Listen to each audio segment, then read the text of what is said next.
네, 비가 오는데 이렇게 또 강의를 듣기 위해서 와주셔서 반갑습니다.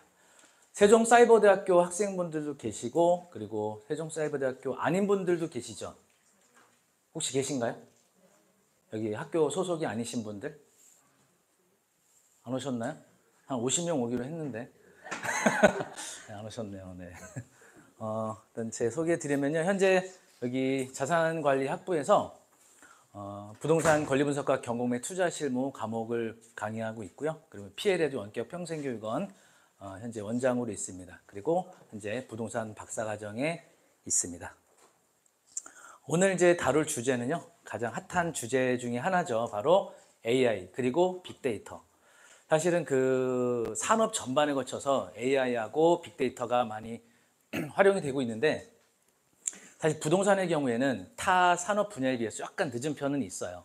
아무래도 이제 부동산이라는 특성 자체가 이렇게 좀 천천히 달궈지는 속성을 갖고 있다 보니까 좀 늦기는 한데 어쨌든 여러분들이 이제 부동산 투자를 하든 아니면 경매 방식으로 투자를 하든 이런 AI와 빅데이터를 활용하시게 되면 굉장히 편리하고 그리고 정확한 분석을 하실 수 있을 겁니다. 그래서 오늘 그런 내용으로 진행을 해드리도록 할게요. 일단은 이 영상을 한번 먼저 좀 봐주시기 바라겠습니다. 아마 다 아시는 영화 내용 일부인데요.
네, 다 기억나시죠? 저도 이제 10대 때 이 영화를 봤을 때 되게 충격적이었거든요. 그리고 이게 그 1탄이 85년도에 이게 그 개봉이 됐고 2탄이 91년도에 이제 개봉이 됐는데 그때 잠깐 아까 화면에 나왔지만 2029년의 미래를 상상하면서 만든 영화인데 몇 년 안 남았습니다. 이렇게 세월이 빨라요. 이제 4년만 있으면 터미네이터에서 나왔던 그 미래 시대가 오는 건데 그래서 그 과거에 이 80년대에는 과연 이런 세상이 올 수 있나, 이런 인공지능이 우리 생활에 어느 정도나 영향을 미칠지 되게 좀 의심스럽기도 했고 기대도 됐는데 세상이 정말 빠르게 변했습니다. 시대별 AI 발전 과정을 보시면요, 1950년대부터 AI가 사실은 태동이 됐고요. 미약하게나마 시작이 되어 왔는데 사실은 이제 아직 그 발전의 속도가 늦고 그만큼 기대치에 못 미치다 보니까 그게 탄력을 받지 못하고 그 1990년대 머신러닝이라는 기법이 등장을 합니다. 이거는 대량의 데이터를 규칙적으로 투입을 해서 기계가 스스로 처리하게끔 하는 방식이거든요. 그래서 머신러닝이 등장하면서 2차 AI 붐이 발생을 했다가 가장 지금 현재 생성형 AI라고 하는 이 기반이 되는 바로 딥러닝이 2010년대 본격적으로 개발이 되면서 지금의 생성형 AI가 본격적으로 시작이 됐다라고 볼 수 있어요. 3차 AI 시대라고 볼 수 있어요. 그리고 가장 쇼킹했던 거는요, 그 딥러닝에 기반한 그 구글의 딥마인드에서 개발한 알파고 그리고 이세돌, 바둑 총 5번의 대결을 했는데 어떻게 되는지 아시죠? 이세돌이 한 번밖에 못 이기고 알파고가 4번을 다 이겼습니다. 이것도 되게 쇼킹했죠. 이제 기계가 인간의 능력을 더 이제 넘어섰다. 그러니까 과거에 터미네이터 영화에 나왔던 그 상상 속의 기계가 현실이 되고 있다는 것이 이제 증명이 된 거예요. 그래서 이제 인공지능은 인간의 지능을 모방하거나 대체하는 기술 또는 시스템이라고 할 수가 있고요. 그리고 그 뒤에 버전인 머신러닝, 그 뒤에 버전인 딥러닝, 그리고 현재 많은 주목을 받고 있는 생성형 AI가 현재 대세로 자리를 잡고 있죠. 그래서 이제 여러분이 잘 알고 계시는 다양한 이런 생성형 AI가 많이 출시가 되고 있죠. GPT라든지 미드전이라든지 제미나이 또 퍼플렉시티 같은 이런 생성형 AI를 통해서 어떤 그 문서를 요점을 정리해 준다든지 또는 이미지를 생성시켜 준다든지 이런 것들 많이 보시잖아요. 그래서 요즘에는 이제 그 초딩들이 숙제를 한 1분 만에 끝낸답니다. 그래서 더 이상 이제 부모님들이 너 왜 숙제 안 해? 이런 말 이제 하는 시대가 끝났습니다. 아이들이 숙제를 금세 끝냅니다. 그래서 이제 GPT가 그만큼 도와주고 있는 부분이 있고, 저도 지금 이제 박사 관련된 논문을 하고 있는데 사실 그 GPT가 없으면 과연 어떻게 논문을 쓸까라고 할 정도로 논문을 쓰는 과정에서도 이 GPT의 도움이 엄청난 영향을 미치고 있습니다. 그래서 앞으로는 GPT가 없는 생활은 상상하기 힘들 정도로 우리 생활 속 깊이 들어와 있죠. 그런데 이제 이런 AI가 우리 일상생활에서 뭐 이미지 한 장 만들고 뭐 동영상 제작하고 이런 것이 아닌 산업 전반으로 현재 계속 확장이 되고 있죠. 뭐 이런 이제 각 기업들이 AI 방식을 통해서 산업을 점점점 확장을 시키고 있고요. 그 다음에 이제 AI와 또 다른 분야인 빅데이터라는 개념이 있거든요. 빅데이터는 기존 방식으로는 저장, 분석, 처리하기 어려울 정도의 방대한 양의 데이터를 처리하는 것을 말하는데 5V라고 하거든요. 빅데이터에. 이거 기억해 두시면 도움이 되실 텐데, 첫 번째 볼륨입니다. 양. 다시 말하면 이 빅데이터라는 건 통계 관련된 공부를 하시는 분 아시겠지만 10명의 모집단을 통해서 얻어낸 결과와 1000명, 10,000명, 100만 명 모집단을 통해서 얻어낸 결과의 값은 달라지거든요. 모집단이 커질수록 결과값이 점점 더 정확해져요. 그래서 결국은 빅데이터는 데이터 양이 많아야 됩니다. 그래서 오랜 기간에 많은 데이터를 축적해서 어떤 원하는 값을 얻어내는 그런 개념이라서 볼륨, 그래서 첫 번째 볼륨이 있고요. 두 번째는 벨로시티, 바로 속도입니다. 데이터를 빠르게 처리하는 것인데 바로 이게 실시간으로 빨리 처리돼야 돼요. 이런 것들이 모두 컴퓨터를 통해서 빠르게 업데이트되고 처리해야 되는 부분이 빅데이터의 두 번째 요소고요. 세 번째 요소로는 베리어티, 다양성입니다. 형태나 구조가 다른 다양한 종류의 빅데이터가 함께 존재하고 분석되는 거죠. 뭐 부동산으로 치면 주택의 여러 가지 유형들이 있죠. 아파트, 다세대, 단독, 다가구 또는 상업용 부동산, 토지, 이런 다양한 종류별 부동산들이 함께 집적이 돼서 이거를 분류별로 정밀하게 분석하는 이런 기법이 필요하고요. 네 번째는 베러시티, 정확성입니다. 그래서 고품질의 데이터와 신뢰도가 높아야 됩니다. 결국은 데이터의 양이 많아야 이런 정확한 신뢰도를 갖출 수가 있거든요. 그리고 마지막 다섯 번째는 밸류입니다. 이 데이터 이런 네 가지의 방식을 통해서 가치 있는 결과를 만들어내야 됩니다. 제가 아무나 딱 지명하면 말하실 수 있나요?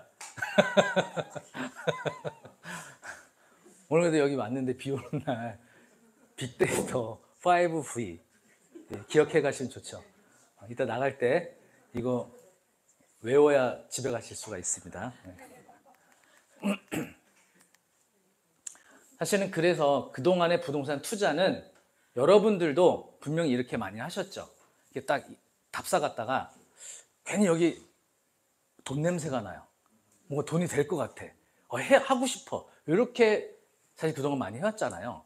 그런데 이제는 이런 주먹구구식의 투자는 안 된다. 그래서 이제 부동산 그 어플 중에 호갱노노라고 있잖아요. 그렇죠? 더 이상 여러분들은 호갱이 되시면 안 됩니다.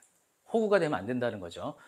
그 과거에는 이제 좀 이따 나오겠지만 다른 사람들의 얘기 또 내 주관적인 판단에 따라 투자를 해왔단 말이죠. 근데 이런 시대는 이제 끝났습니다. 더 이상 이런 원시적인 방법으로 투자가 이루어지면 안 되고요.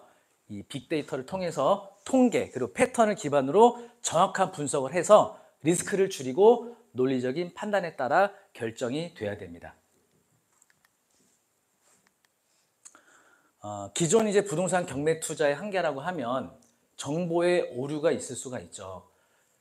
그나마 이제 뭐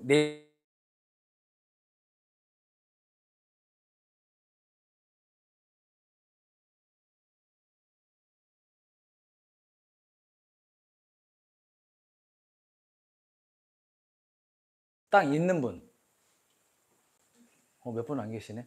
아파트 갖고 계신 분. 아파트는 있는데 땅이 없다는 거예요?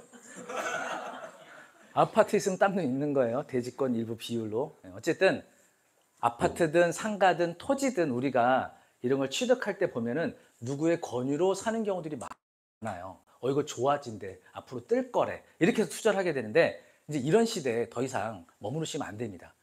누구 말을 듣고 물론 이제 주변에 정말 부동산 전문가가 계셔서 그분이 객관적이고 정확한 데이터에서 조언을 했다면 도움이 되겠지만 그분도 감으로 투자는 나도 감으로 늘 감으로만 하다 보면 맞을 때도 있지만 오류가 발생될 가능성이 높거든요. 그런데 앞으로는 AI와 빅데이터를 통해서 바로 지역별 부동산 종류별 정밀한 데이터 분석이 필요합니다. 그리고 유동인구, 주거인구, 소비성향, 매출 정보를 통해서 수익형 부동산에 대한 입지 분석을 완벽하게 하실 수가 있어요. 사실 과거에는 이 상업용 부동산 입지 전문가들 중에 누가 있었냐면 그 대기업 이제 편의점 이 업계에 그 종사하고 있는 편의점 점포 개발 부서에 있는 직원들이 한 10년에서 20년 근무하다 보면 입지를 알게 되거든요. 어디가 좋은 데인지. 그분들이 퇴직하고 나면 상업용 부동산 입지 전문가가 돼서 강의를 하러 다녔어요. 근데 사실 이제는 그런 게 의미가 없어요. 여러분들이 이 AI와 빅데이터를 활용하시면 그런 전문가들보다 훨씬 뛰어난 분석을 여러분들이 스스로 하실 수 있기 때문에 더 이상 이제 과거의 전문가가 이제는 더 이상 전문가가 아닌 시대가 된 거죠. 그리고 이제 경공매물건 검색하시다 보면은 노후된 건물들도 많이 보게 되거든요. 그러면 이 노후된 건물을 리모델링을 하거나 아니면 멸실하고 신축을 할 수도 있잖아요. 거기에 따르는 비용, 그리고 여기 건축학과에 계시는 분들도 계시지만 이런 AI와 빅데이터 방식을 통한 가설계, 그리고 디자인 비용, 리모델링 비용 이런 것들을 추정할 수가 있습니다. 건축업계에 계시는 분들 뭐 괜찮겠죠. 어쨌든 또 시대 흐름에 맞춰서 그 업계에 계신 분들 더 발전해 나가시겠지만 개인들도 그런 것들을 우리가 인터넷을 통해서 스스로 할 수 있는 시대가 됐고요. 그리고 이제 낙찰가인데 우리가 보통 이제 낙찰가는 진짜 그야말로 저도 그렇고요. 이게 개인적인 감에 의한 영역이었거든요. 이제 분석은 물론 여러 가지 객관적이고 데이터 기반해서 하죠. 시세가 얼마, 실거래가, KB 시세, 그리고 주변에 뭐 주변 환경, 뭐 학교와의 거리, 전철역과의 거리 이런 걸 통해서 아파트 입지 분석을 해서 결국은 법원에 가서 입찰가 쓸 때 이걸 5억을 쓸 거냐, 5억 5천 쓸 거냐. 이거는 진짜 그야말로 그때 기분에 따라 달라져요. 오늘 법원에 가는 길이 발걸음이 가벼워요. 그럼 5억 5천 쓸 수도 있는 거고요. 오늘 법원에 가는 발걸음이 좀 무거워요. 그러면 5억을 쓸 수도 있게 됩니다. 사실은 전문가들도 그런 판단을 많이 하고요. 그런데 보다 정확한 낙찰가 예측이 가능한 시대가 됐습니다. 다만 여기에는 아직도 여러 가지 오류가 있고 한계는 있습니다. 어쨌든 그런 것들을 하나하나 소개해 드리도록 할게요.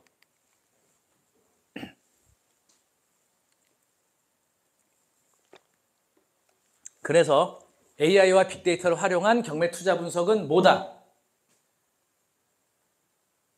한번 얘기해 보실 분. 뭐다? 무엇이다?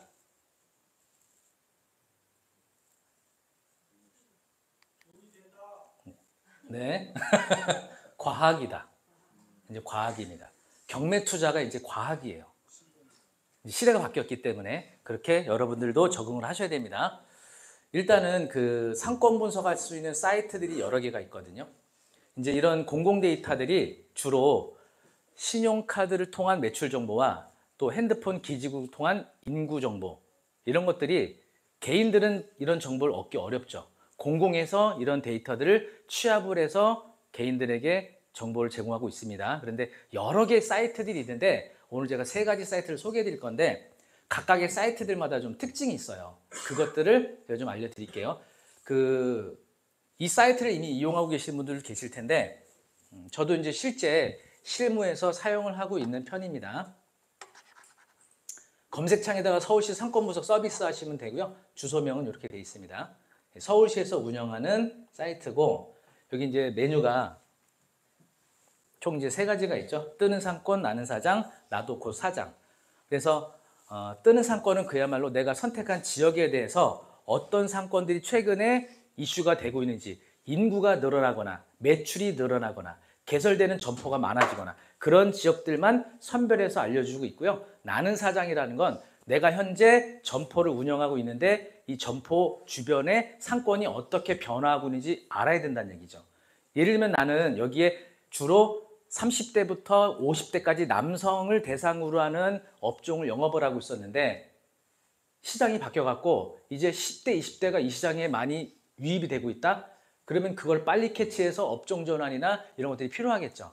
그리고 여러분이 경매 투자하실 때 어떤 그 상가를 투자하실 때 여기 어떤 업종이 주로 들어오게 될 것인가 판단하는 데 도움이 될 거고요. 뜨는 상권을 먼저 가시게 되면은 이제 대신 여러분이 좀 이거 감안하셔야 됩니다. 사실 이런 강의가 뭐가 어렵냐면은 인터넷 환경이 이게 여러 곳마다 다르고 또 제 컨디션이 그때그때 좀 달라질 수가 있어요.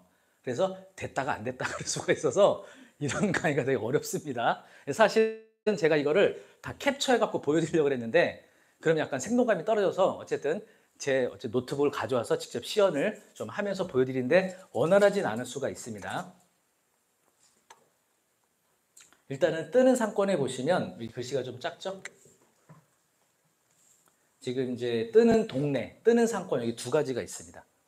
여기 뜨는 동네와 뜨는 상권. 주로 뜨는 동네는 여기 보시면은 기준은 점포수와 매출과 유동인구, 주거인구입니다. 이 네 가지. 네 가지를 보는 건데 순위 탑 10에 강동구, 둔촌동이 점포수가 가장 많아진 겁니다. 2024년도 4분기 기준에서. 그래서 지도 보시면은 각 지도를 기준으로 1위, 2위, 3위가 표시가 되어 있죠.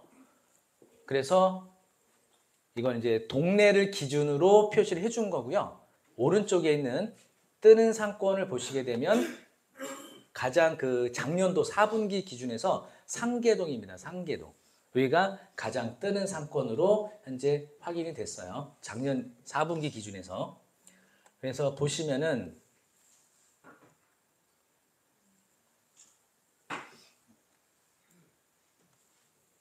이제 각 그 세부 정보들이 나오거든요. 제가 여기 써도 되나요? 교수님? 저 여기 써도? 괜찮습니다. 예. 이제 안 보이죠? 제가? 예. 제가, 사라지시는 거. 그럼 이렇게 해야 될까요? 이렇게? 여기 보시면은 이제 전 분기 대비 증감률이 표시가 되고요. 베스트 업종, 베스트 매출, 유동인구가 나오는데 쭉 아래쪽에 내려보시면 더 세부적인 정보들 중에 평균 영업기간 0.8년, 그리고 개업수 4개, 폐업수, 이런 것들이 나오죠. 서비스업, 외식업. 그리고 요거는 약간 오류가 있는 것 같고요. 네. 잠깐만요. 여기는 좀 오류가 있네요. 방배역이 2위거든요. 방배역으로 볼까요?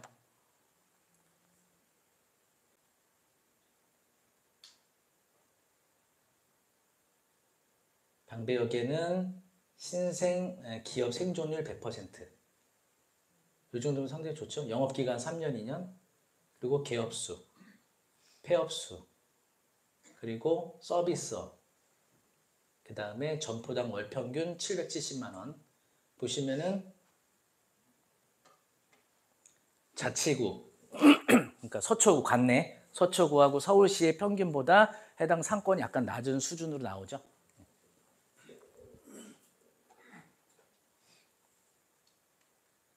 그리고 요일 매출이 나옵니다. 화요일 매출이 가장 높게 나오죠. 이 상권마다 주말에 많이 나오는 상권이 있고요. 평일에 많이 나오는 상권들이 있거든요. 그런 것들이 이 상권에 매출이 어떻게 영향을 주는지 확인할 수가 있고 또 시간대별 매출도 나오고요. 이런 정보는 타 사이트에도 거의 다 나옵니다. 여성이 더 매출이 높고 외식업, 서비스업, 소매업의 비중 그리고 외식업의 60대 이상 매출이 높네요. 왜 그런지 아시겠죠? 방배동 쪽에는 아무래도 연령대가 높으신 분들이 많이 계시고 경제권을 누가 갖고 계신다는 거예요? 방배동? 60대 여성분들이 갖고 계세요. 이분들이 주로 지갑을 여는 겁니다. 이분들을 대상으로 하는 업종들이 잘 될 가능성이 높겠죠. 자, 이제 이런 것들을 보는 거고, 그리고 나는 사장에 가서 보시면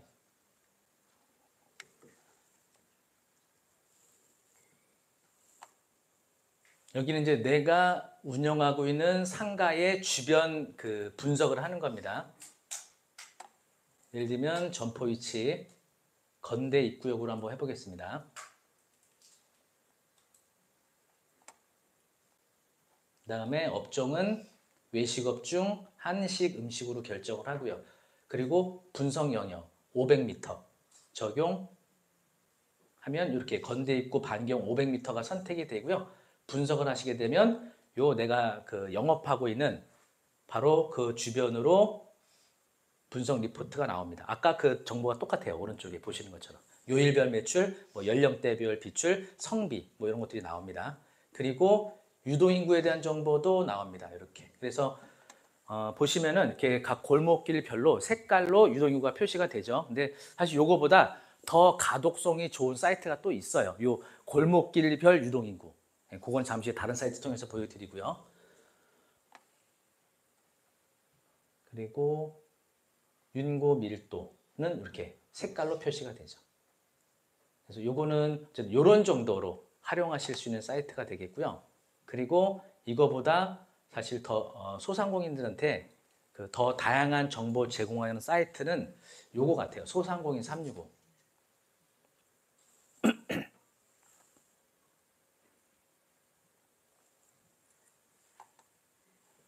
여기는 로그인을 해야 정보들을 다 확인하실 수가 있으니까 회원 가입해서 로그인을 하시고요.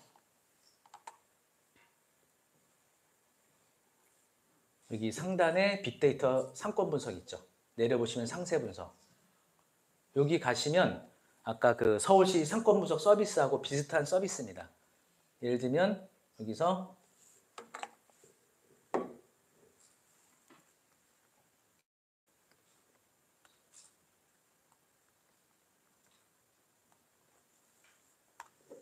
건대 입구역 가보겠습니다.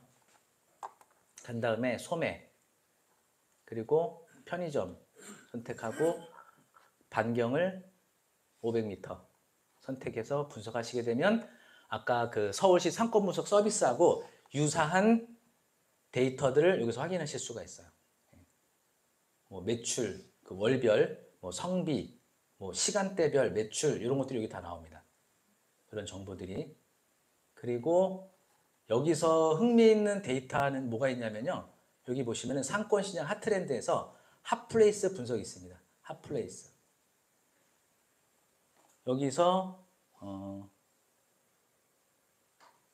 잠깐만요. 여러분들한테 여쭤보고 싶은데 MZ들이 지금 가장 최근에 많이 가는 동네 어딘지 아세요? MZ들이 제일 많이 가는 동네? 거기 갔죠? 근데 아니더라고요. 여기 가셔서 보시니까 MZ 상권이 있죠. MZ 상권 탑10이 여기 중구 말고요. 전체로 볼게요. 서울 전체. 서울 전체로 오시면 마곡나루역 1번 출구입니다. 그리고 2위가 강남역 9번 출구고요. 3위가 홍대 입구역 9번 출구. 마곡나루역 보니까 최근에 여기가 상권이 많이 활성화됐나 봐요. 그래서 유동인구가 10대, 20대 일평균 9,140명. 그리고 유동인구 증감률 전월 대비는 좀 감소했나 봐요. 그런데 매출액은 증가했고요. 그리고 요일별 매출액 보시면 10대, 20대가 주로 주말에 와갖고 엄청 소비하는 겁니다. 토요일 날 와가지고. 그리고 되게 특이한 게 인기 업종 탑10이 부동산 중개업이 가장 매출이 많이 나옵니다. 제 생각에는 여기 오피스텔 때문에 20대 직장인들이나 학생들이 여기서 주말에 주로 월세 알아보느라고 돌아다니나 봐요. 그래서 여기에 MZ들이 이쪽으로 많이 몰리나 봐요. 그리고 중개뿐만이 아니고 백반 한정식 그리고 카페까지 인기 업종 3위권 안에 현재 들어가 있습니다. 2025년 1월 기준에서 창업 인기 업종 탑 20 부동산 서비스. 여러분 개공하시려면 마곡에 가시면 됩니다. 마곡으로. 여기가 이렇게 중개업의 성지인지 몰랐습니다. 그리고 10대 남녀 유동인구 월별 일평균 추이 보시면 작년 2월보다 엄청나게 늘어나죠. 늘어났습니다. 10대 남성, 10대 여성, 그리고 20대 남성, 여성. 주로 20대는 여성, 10대는 남자, 여자가 거의 비슷한데 20대에서는 여성분이 훨씬 유동인구가 많이 발생되고 있고요. 그리고 성별, 연령별, 일기 업종 것들도 나오고요. 그리고 방문 고객은 남성이 여성보다 많고요. 그리고 단골보다는 신규, 외부에서 많이 지금 유입이 되나 봐요. 마곡 쪽으로. 그리고 성별, 연령별, 방문 고객, 소비 평균 매출액 이렇게 나오죠. 역시 돈은 50대 제일 많이 쓰시죠. 50대. 돈을 많이 벌어야 됩니다. 돈을 많이 써야 되기 때문에. 그래서 이런 것도 있고요. 또 테마가 회식 상권. 회식 상권 1위. 여기도 마곡나루역이 있더라고요. 마곡나루역. 그리고 2위가 구로 디지털 단지역. 3위가 선능력 7번 출구. 4위가 압구정역 4번 출구. 주로 이제 강남 홍대 이쪽이 몰려 있는데 마곡나루역이 MG 상권과 회식 상권을 다 휩쓸고 있습니다. 지금 을지로는 10위예요. 여기 생각보다. 그리고 신생상권 탑10 중 1위는 종로 5가역 4번 출구 바로 여기가 신생상권으로 가장 증가세가 뚜렷하게 나타난다고 합니다. 그리고 이제 여기 가서 보시면 소상공인 대시보드, 소상공인 통계. 그래서 내가 선택한 지역에 대한 소상공인들에 대한 통계가 나옵니다. 서울을 선택하시면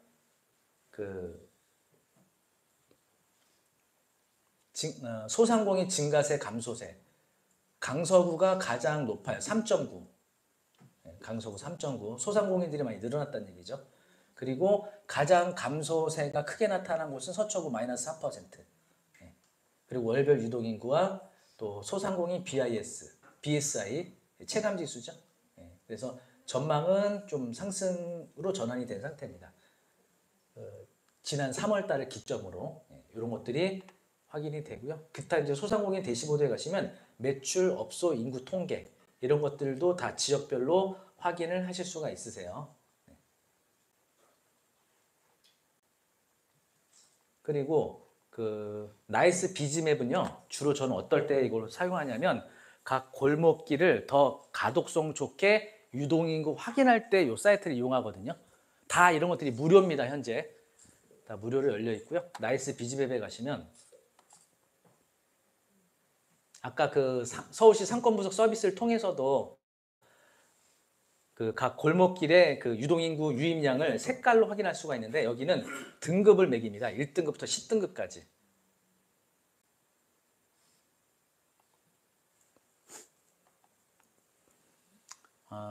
자, 상세보고서 보고 싶다. 상세보고서 클릭하시면 이제 로그인을 해야 되고요. 상세보고서를 클릭을 해야 되는데 여기는 유료입니다. 유료. 그래서 유동인구는 무료로 제공하고 있으니까 요건 좀 약간 렉이 걸립니다. 좀 기다리셔야 돼요.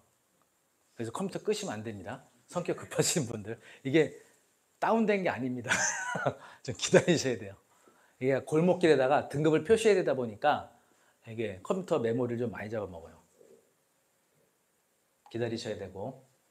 그래서 이 사이트는 커피 한 잔 딱 타놓으신 다음에 딱 렉 막 돌아오고 있을 때 한 잔 드시면 됩니다. 이제 지역을 선택을 해볼 건데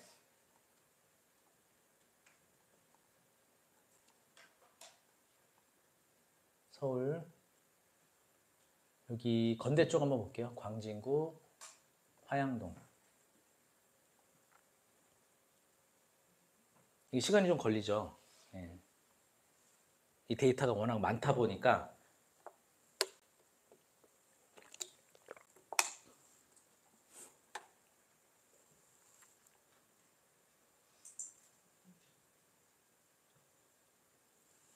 특히 이제 건대 입구역 쪽으로는 이게 유도인구량이 워낙 많다 보니까 조금 더 시간이 이제 걸리기도 하죠. 일평균 유도인구니까 여러분들이 상가 경매 투자하실 때 자 보시면 이렇게 1등급은 일평균 약 2,000명 이상이 이동한다는 겁니다. 1등급. 그리고 안쪽으로 들어가면서 2등급, 3등급, 4등급으로 나타나죠. 네, 이렇게 각 골목길별로 우리가 유도인구를 확인을 해요. 그러니까 이쪽에 있는 상가와 이쪽에 있는 상가는 임대료나 또는 토지의 가격이 많이 다르겠죠. 그래서 여러분이 선택하는 어느 지역이라도 이렇게 각 골목길별로 등급을 표시해주고 있어요. 이건 되게 저도 정말 자주 활용하는 사이트 중에 하나입니다. 어떤 상가 경매 물건이 나왔을 때 이거로다가 확인을 하고 있어요. 요거 하나 보여드릴까요? 지금 이따가 요 물건을 좀 자주 보여드릴 건데 신설동에 공매로 나온 물건이 있는데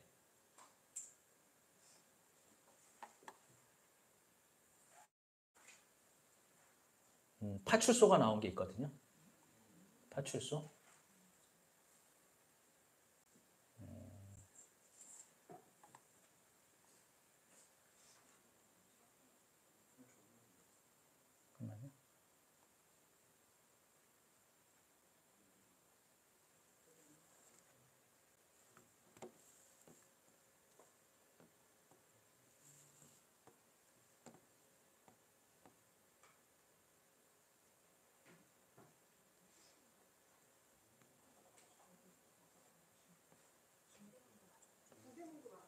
네?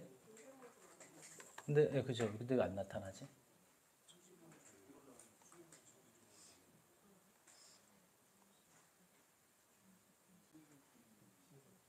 일단은 제기동을 한번 볼게요. 신설동역 바로 앞에 대로변에 파출소가 나왔거든요. 그래서 그거를 이따가 리모델링도 해보고 가격도 평가를 해볼 건데 근데 아마 안 뜰 것 같은데 신설동역까지 아마 이 나이스 비즈맵이 그곳까지 아마 데이터가 없는 경우에는 안 뜰 겁니다.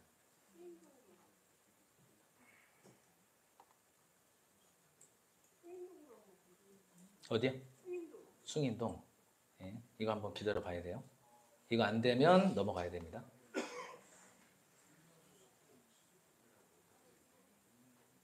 네, 여기는 지금 너무 렉이 걸려서 네. 잠시 후에 다시 한번 보도록 하고요. 그 다음에 이제 오픈업 여기는 우리나라에 있는 각 점포들의 매출을 추정해서 알려줍니다.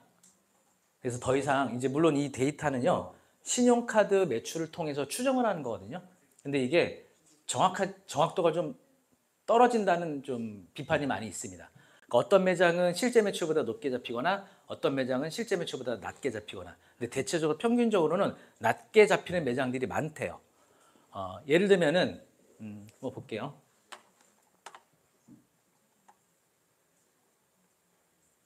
여기도 건대 입구 쪽으로 한번 보도록 하겠습니다.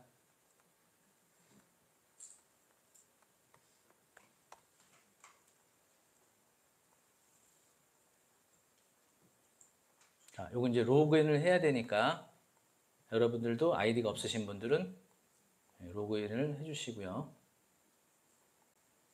자, 건대 입구역 쪽에서 여기 어린이대공원 쪽에 오시면 여기 코너에 이게 몇 번 출구인지 모르겠는데 4번 출구에 여기 파리바게뜨 있죠? 아시죠? 여기 매출 클릭하시면 2천에서 3천 그러니까 실제 매출의 한 80% 정도 될 가능성이 있거든요. 그러면 일매출이 한 100에서 최한 100에서 한 150 정도 될 가능성이 있다라고 볼 수가 있고요. 여기 KFC 같은 경우에는 보시면 여기 세종대 약 한 5,900에서 7,300만 원 이 정도 나오죠. 그래서 요 상권의 매출이 어느 정도구나. 그래서 경매 나온 물건에 대해서 여기에 현재 임차인이 임대료 어느 정도 내고 있는지, 물론 이제 권리 신고가 된 경우에는 임대료 정보가 뜨겠지만 그렇지 않은 경우나 채무자가 운영하는 상가들은 매출 임대료 정보가 없으니까 오픈업에 만약에 데이터가 있다면 확인할 수가 있는데, 여기서 이제 어쨌든 오픈업이라는 회사에서 그 신용카드 매출 정보 빅데이터를 가지고 싹 매출 정보를 돌리거든요. 그리고 업데이트를 계속 해주고. 그런데 어떤 매장들은 없는 경우가 있어요. 특히 스타벅스는 아예 안 나옵니다. 이 매출 정보에 대해서 오픈업에다가 그 해당 당사자가 이거 비공개 요청하면은 비공개 해주거든요.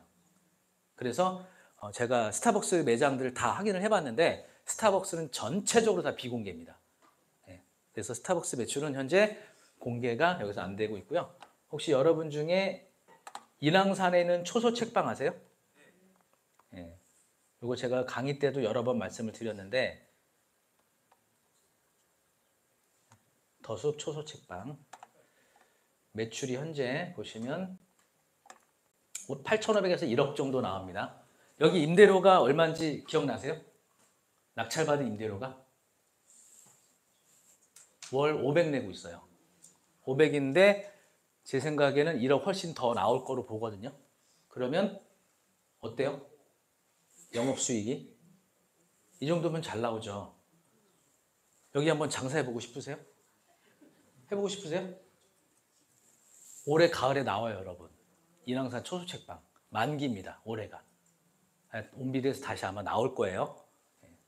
근데 이제 과거에는 500만 원으로 이제 그 임대료가 결정이 됐는데, 이번에는 최저가도 좀 올라갈 거고 또 사람들도 많이 좀 경쟁이 나오겠죠. 아무래도 검증이 돼버려 가지고 여기 장사가 잘 된다는 게.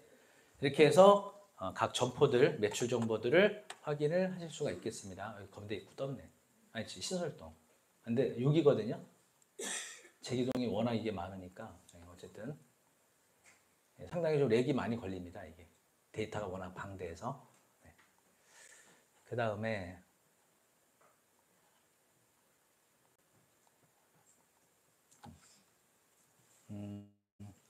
세금 여러분이 되게 막막할 때 있으시죠?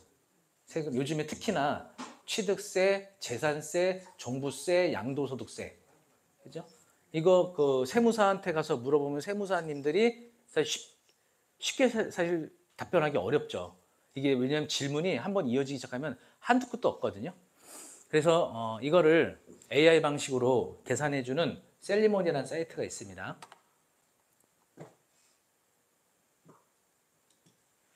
그래서 보시면은 이렇게 재산세, 종부세, 그리고 양도소득세, 증여세, 취득세, 상속세 이렇게 나옵니다. 취득세의 경우에는요, 한번 가서 해볼게요. 여기도 로그인을 하셔야 되고요. 되게 디테일하거든요. 여러분 만약에 강남에 아파트를 하나 갖고 있는데 광진구에 있는 아파트를 또 하나 사잖아요. 취득세 중과 되나요, 안 되나요? 두 번째 주택을 광진구에 취득한다. 취득세 중과가 안 되죠.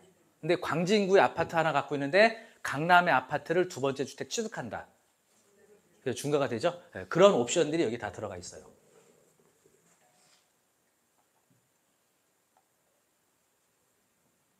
네, 보시면은 취득 원인, 매매 교환 현물 부출자, 상속 무상 취득 증여 이렇게 선택하시면 되고, 1주택자 또는 2주택 이렇게 다 선택하실 수가 있습니다. 1주택으로 한번 기본을 선택해 볼게요.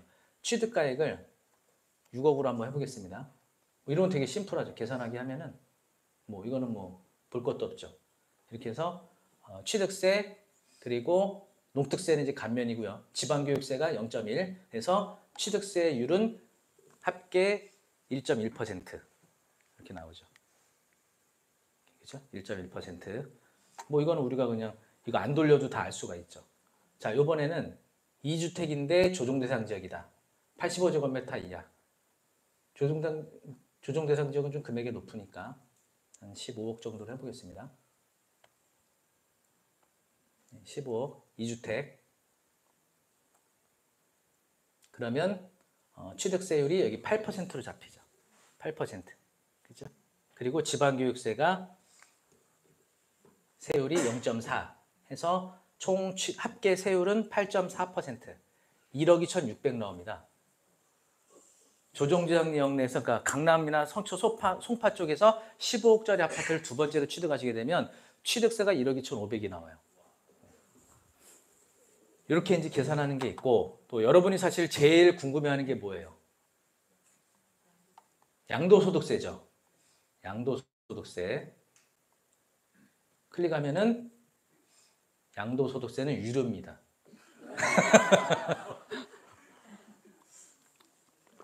네, 양도소득세 유료 결제하시면 됩니다. 하루 4,400원, 열흘이 11,000원. 네. 싸잖아요, 그래도. 네. 근데 뭐 셀리몬 여기 혹시 관계자 계신가요? 셀리몬 관계자 안 계시면 비용 없이 양도소득세 계산하는 법 알려드릴게요. 그리고 이제 여기에서 재산세, 종부세 요거 계산할 방법. 여기. 자, 보통 이제 공동명의로 하는 경우에 본인과 배우자 지분 비율을 결정하게 돼 있습니다. 근데 기본은 본인 50, 배우자 50%로 세팅이 돼 있고요. 그 다음에 나이를 신청자 나이 50세 해보겠습니다. 그리고 보유기간 3년, 그리고 주소,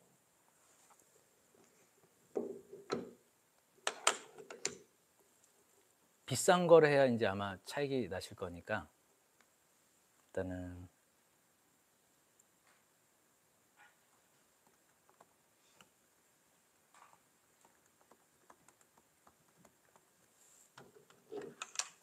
삼성동 아이파크, 여기가 삼성동 87이죠.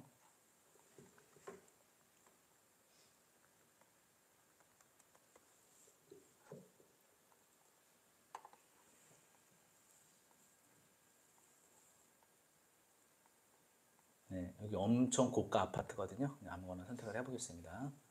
면적은 167제곱미터하고 공시가가 40억이 넘어요.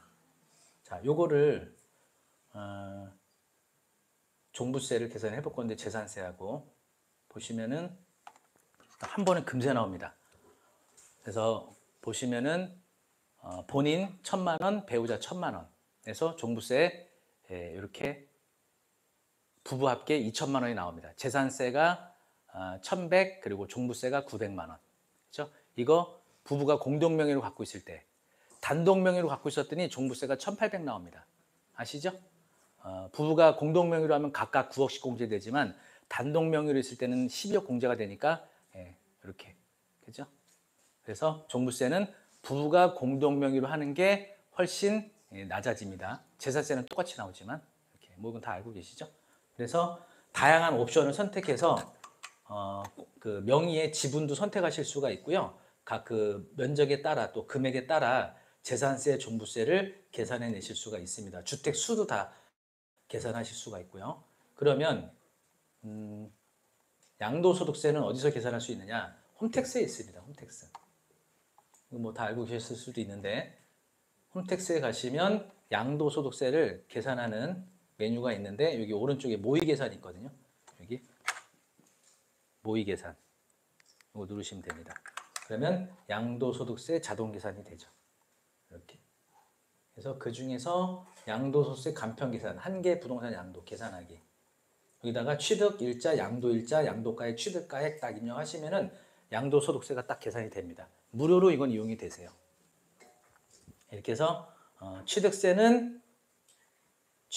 재산세, 종부세는 셀리몬, 그리고 양도소득세는 홈택스에서 계산하시면 됩니다. 더 이상 뭐 누구 옆 사람한테 이렇게 물어볼 필요 없습니다. 그 다음에 이제 뭐가 있냐면은 그 아파트는요 시세를 평가하는 가격이 어떤 것들이 있죠?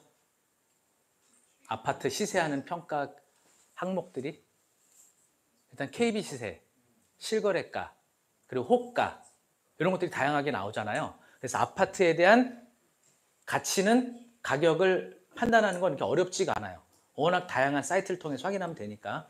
그리고 어떤 특정 단지, 면적에 따라 가격이 거의 객관화되어 있잖아요. 그런데 단독주택, 상가 건물의 경우에는 이 개별성이 강해서 사실은 경매 감정가가 20억이 나왔는데 과연 이게 20억이 맞냐? 20억 감정 나왔지만 경매 감정가가 실제 가치는 15억이냐 아니면 25억이냐? 이걸 판단하기 여러분 되게 어렵잖아요. 개별성이 강한 부동산들에 대해서는 공간의 가치라는 사이트가 있거든요. 여기 한번 법원 감정가, 이게 실제 지금 진행 중인 물건인데 25억 5천의 감정이 나왔어요. 법원 감정가. 실제 가치가 어느 정도 되는지 한번 볼게요.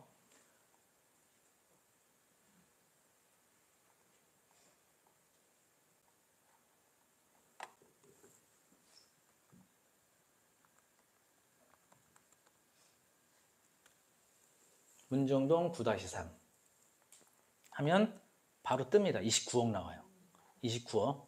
그러니까 아까 법원 감정가보다 좀 높죠.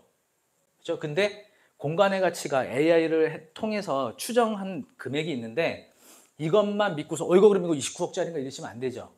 이런 개별성이 강한 상가 건물이나 단독 다가구의 경우에는 이와 같은 AI 추정가를 제공해 주는 사이트들이 몇 개 더 있어요. 그걸 한번 쫙 돌려보세요. 그 중에 하나가 공간의 가치니까 일단은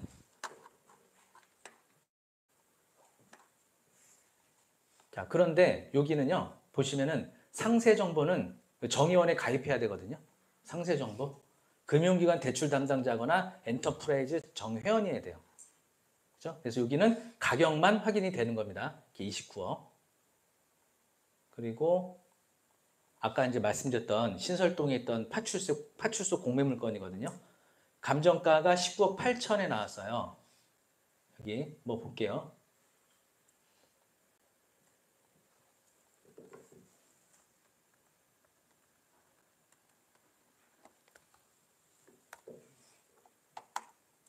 이런 거는 사실은 이제 신설동역 바로 앞에 있고요.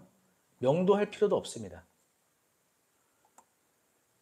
그냥 비어져 있는 여기 대로변에 위치한 바로 파출소가 공매로 이제 나온 거고, 이렇게 가격은 온비드 공매에서 감정된 가격은 현재 거의 한 20억 가까이 되는데 요걸 한번 넣어 볼게요.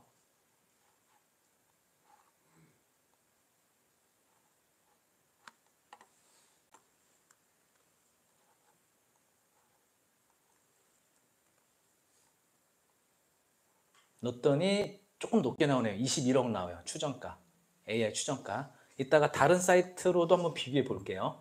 어쨌든 이렇게 개별성이 강한 이런 부동산에 대한 가격을 AI를 통해서 추정가를 확인할 수 있고요. 또 하우스 밸류라는 사이트도 있습니다. 하우스 밸류. 여기다가도 한번 이제 넣어볼 건데 일단은 여기는 그 각 특히 다세대 쪽까지 다 나옵니다. 아까 공간의 가치는 다세대가 좀 정보가 유료로 봐야 되는데 이건 무료로 다세대에 관한 모든 각 호수별로 다 추정가가 다 나옵니다. 그러니까 소액으로 다세대 투자하시는 분들은 요거를 참고하시면 좋을 것 같아요. 공항동 679-7이니까.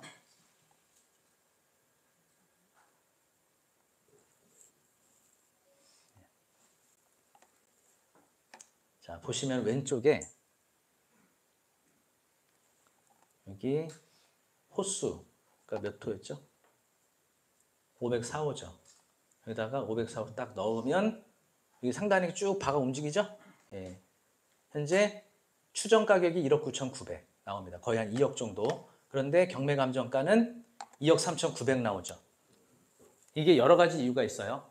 그 경매 감정 평가는 어떤 방식으로 이루어지죠? 거래사의 비교법을 쓰죠. 그러다 보니까 주변에 어떤 비교 대상을 선택하느냐에 따라 가격이 달라지기도 하고요. 또 시기의 시점 차이도 생깁니다. 감정된 시점과 우리가 입찰하는 시점 간의 시간차 때문에 시세보다 감정가 높거나 낮거나 이런 편차들이 생기잖아요. 근데 이건 어쨌든 뭐 시점의 차이든 비교 대상이었던 부동산이 뭐 했냐에 따라 감정 2억 3,900이 됐던 건데 현재 실제 가치는 1억 9,900으로 추정이 된다는 겁니다. 그리고 요거는 이제 지난 그 우리 세례부 동아리에서 답사 다녀왔던 물건이죠. 신금호역 앞 그 역세권에 있던 금호동 단독주택 재개발 물건지에 있던 건데 2번이나 유찰이 됐어요. 이게 8억 6,600짜리가. 요것도 시세를 평가해 보겠습니다. 금호동 2가 710-1.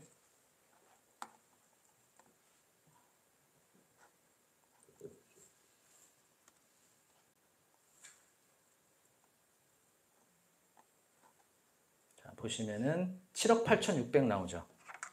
추정가가. 감정가보다 실제 시세는 약간 낮게 잡히죠. 요거를 저기다 넣어 볼게요. 공간의 가치에다가.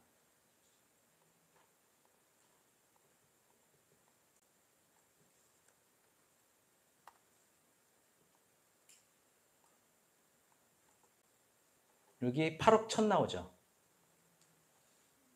그죠? 약간 비슷하긴 한데 전반적으로 법원 감정가보다 약간 낮죠. 예, 평가되는 시세가. 그리고 아까 신설동 거 있죠.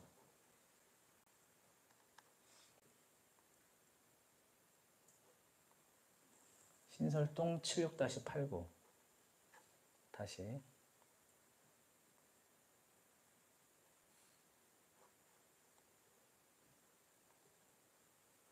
여기서는 하우스밸류 추정가. 좀 있으면 여기 뜹니다. 좀 기다리셔야 돼요. 아, 감정평가 의뢰 바랍니다. 이렇게 뜰 때가 있어요. 전화하세요. 아, 이거는 겹쳐서 예, 안 되고. 네. 그래서 하우스 밸류하고 공간의 가치하고 개별 요인이 강한 부동산들은 비교해서 여러분들이 참고를 하시면 좋을 것 같습니다. 어느 하나만 의존하면 좀 그러니까. 그 다음에 이제 플렉시티. 여기는 이제 그 AI를 통해서 한 1분 만에 가설계가 가능한 사이트죠. 여기는 이제 유료입니다. 그래서 저도 이제 유료로 가입해서 이용을 하고 있는데 제가 기존에 설계했던 그 물건 하나 보면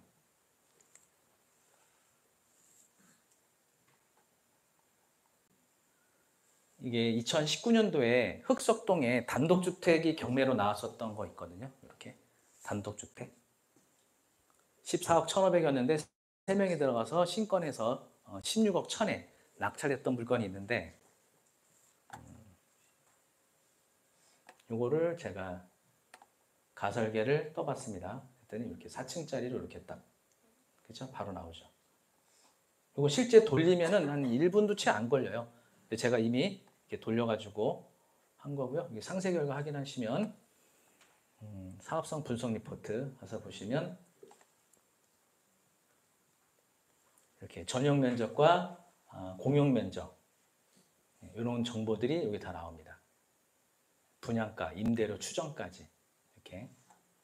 그래서 실제 이게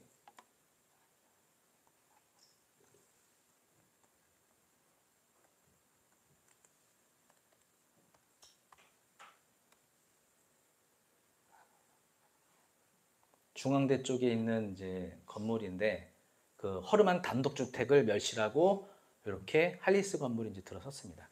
이렇게 요거하고 플렉시티에서 설계한 요거하고 어때요? 비슷한가요?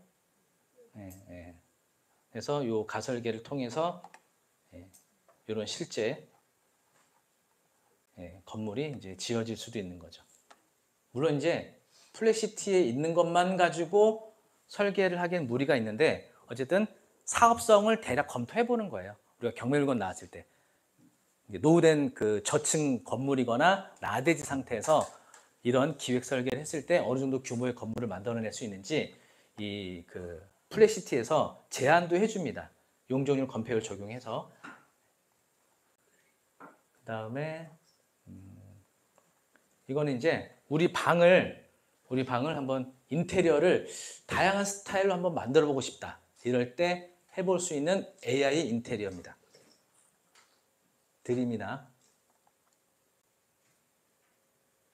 이런 사이트에서 여기 이미지 생성기 있죠. 게다가 생성, 그리고 여기 왼쪽에 여기 참조 이미지 요거 있죠. 클릭하세요. 그 다음에 내가 그 이제 해보고 싶은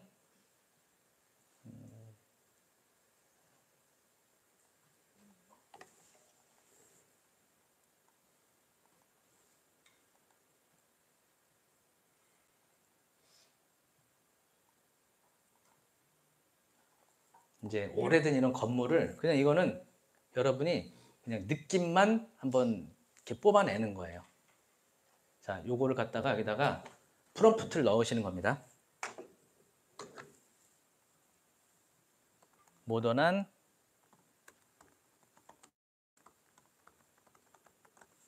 느낌으로 리모델링 해줘.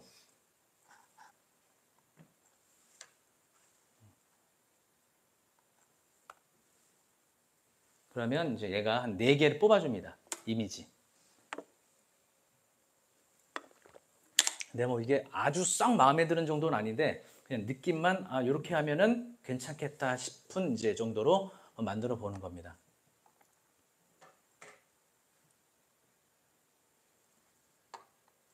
네, 이런 느낌으로 이렇게 나오죠. 아까 그 노후된 건물을 이런 느낌으로 만들었을 때 어떤가 여러분이 그냥 검토를 해보시는 거죠. 이렇게 해볼 수도 있고요. 또 방을 해볼 수도 있습니다. 방.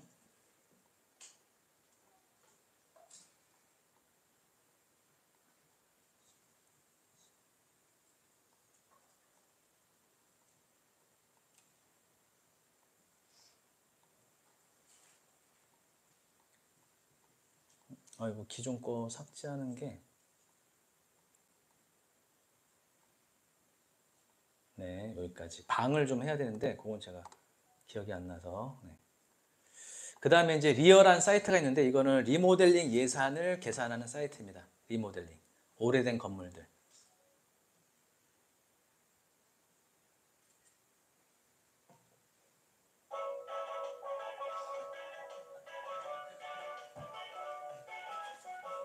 이제 5분이면 됩니다. 네, 네. 이제 거의 다 됐습니다. 여기 예산 알아보기 가셔가지고 여기다가 주소를 청파동 3가 요걸 한번 넣어볼게요.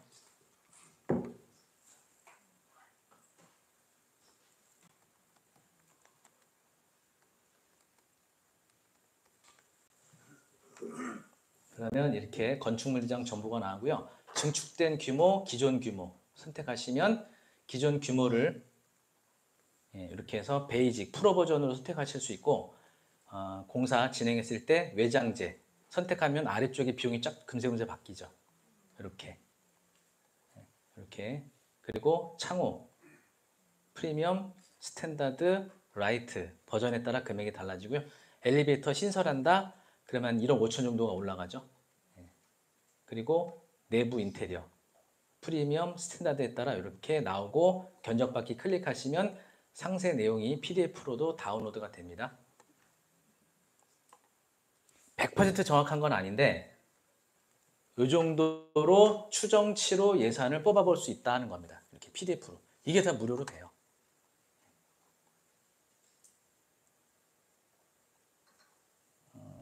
리치고를 요 설명을 해드려야 되는데 이건 좀 시간이 걸리니까 리치고는 한번 개인적으로 보시고요.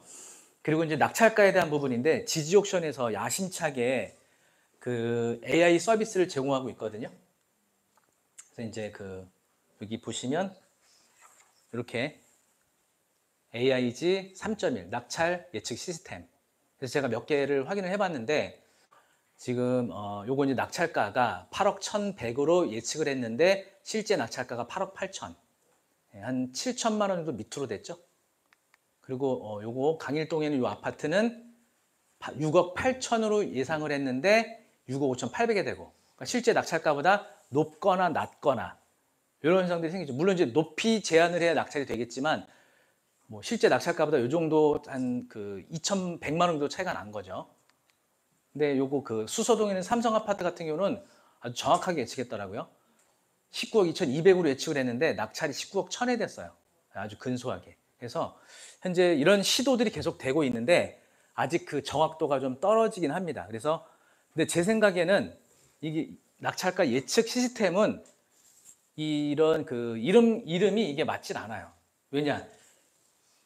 이게 이용자가 점점점 많아질수록 이거 정확할 수가 없거든요. 왜냐면 이거 보고서 지지 옥션이 예측한 금액보다 다 높이 쓸 거 아니에요. 이용자가 많아질수록 결국은 예측 그 결과 정확도가 낮아진단 말이죠. 그래서 그런 한계가 있어요. 낙찰가를 맞춘다는 건. 어쨌든 참고만 하실만 하고요.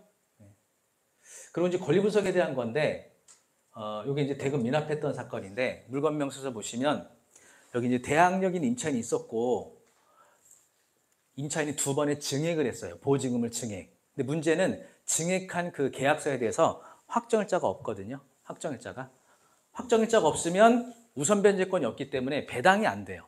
그러면 인수로 가게 된단 말이죠. 그런데 이게 그 경매 사이트 보시면 자동 권리 분석 프로그램이 돌아가거든요. 태인 경우에 보시면 이렇게 1억 5천만 나오고 증액에 관한 사항은 아예 표시도 안 돼 있고 인수액 없음 나오죠. 지지 옥션도 마찬가지예요. 1억 5천 인수 여부에는 소멸.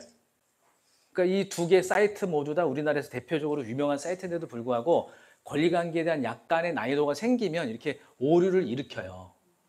그래서 제가 지지 옥션은 제가 친분이 없으니까 뭐 이렇게 하거나 말거나 좀 신경 안 쓰는데 태인 경우에 또 우리 이정민 이사님이 계시니까 제가 전화해서 얘기를 했죠. 이거 오류다. 그래서 제가 의견을 드려서 기존 요 태인 경매 요 내용이 나중에 이렇게 추가로 보완이 됐습니다. 5천 인수, 1억 인수로 이렇게. 그래서 경매 사이트들을 여러분들이 특히 자동 권리 분석 프로그램을 무조건적으로 신뢰하시는 건 위험해요. 그럼 어떻게 하셔야 돼요? 부동산 권리 분석과 경공매 투자 실무를 잘 수업에 잘 참여하셔야죠. 네. 네, 그러면 마지막 제가 이 영상 보고 마치도록 하겠습니다.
지금 이 장면이 80년대 때 만들었던 터미네이터 장면하고 유사하죠.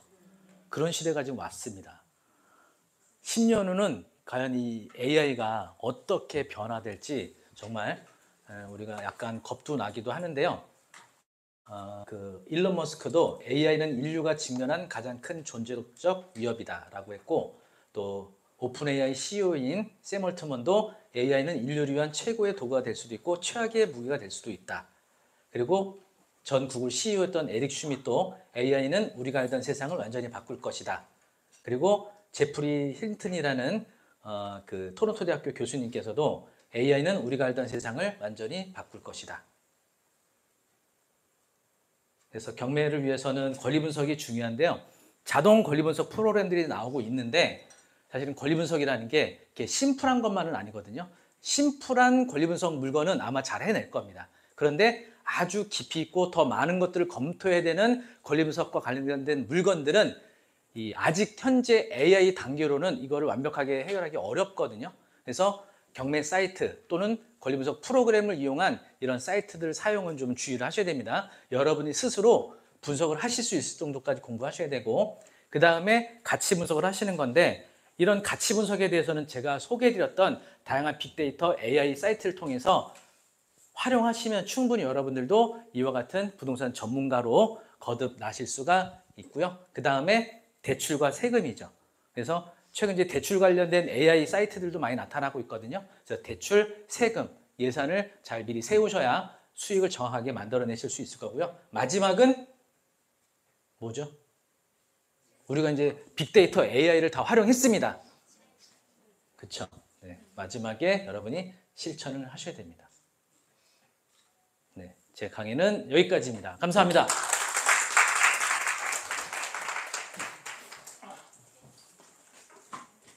자, 우리 끝내기 전에 질문 또 하나만 받도록.